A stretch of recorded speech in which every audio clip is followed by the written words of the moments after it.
Hi, I'm Dr. Peter Lind. Along with fibromyalgia comes many complaints related to the gastrointestinal system.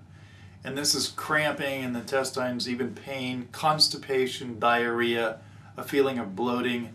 These are related to a gastrointestinal system that just isn't working well. One of the things that you will do if you haven't already is fill out a metabolic assessment form. And the first 5 categories relate to your gastrointestinal system. And if the gastrointestinal system isn't cleared out, cleaned up, fixed, and corrected, your fibromyalgia symptoms and all the other problems cannot get better. It's one of the 4 priorities.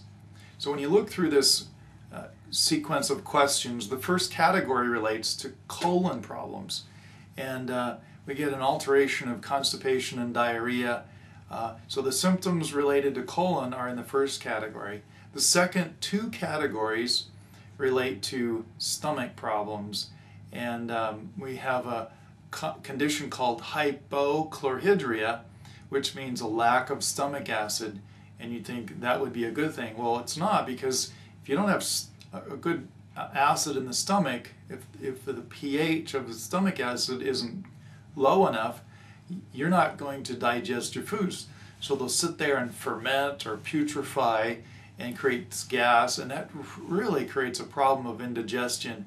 And that's something that drugs cannot fix, it cannot heal. And if you're taking more and more medication, or if you think you need to for stomach problems like that, you've got a problem that needs to be corrected, and it's usually a lack of stomach acid, and that causes that problem. Further down the categories, we relate to small intestine, and we have specific questions about that.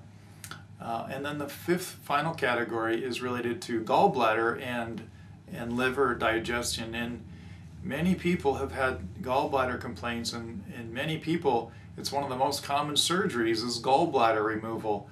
Well, I'm telling you, if you don't have a gallbladder, you're not being able to digest your foods very well, and you can create a real serious problem. Even though a person has a gallbladder taken out, they feel better, it is not you can't correct a problem by removing an organ. You've got another organ that's going to take the place of what that organ is supposed to do. So what I'm trying to say is a gastrointestinal problem is far-stemming and far-reaching effects on the whole system. It's the barrier, just think about this, it's the barrier between the inside world of you and the outside world. And if that is irritated, inflamed, not working well, you're going to create many problems with the foods that you eat every day. So you've got to find out what the problem is, if it's an infection, if it's hypochlorhydria, if it's a parasite, which is really more common than you would think. You've got to get these problems found and get them corrected so the rest of your body can heal. So gastrointestinal problems are one of the big 4 priorities that we look for. And if you have symptoms like this, you can't just take a drug or a purple pill and think it's going to be good. You've got to find the cause of the problem and get the problem corrected. So hope that it explains a few things that you can help be informed more about, and so we can find out what's going on and get the problem corrected. So until next time, I'm Dr. Peter Lind.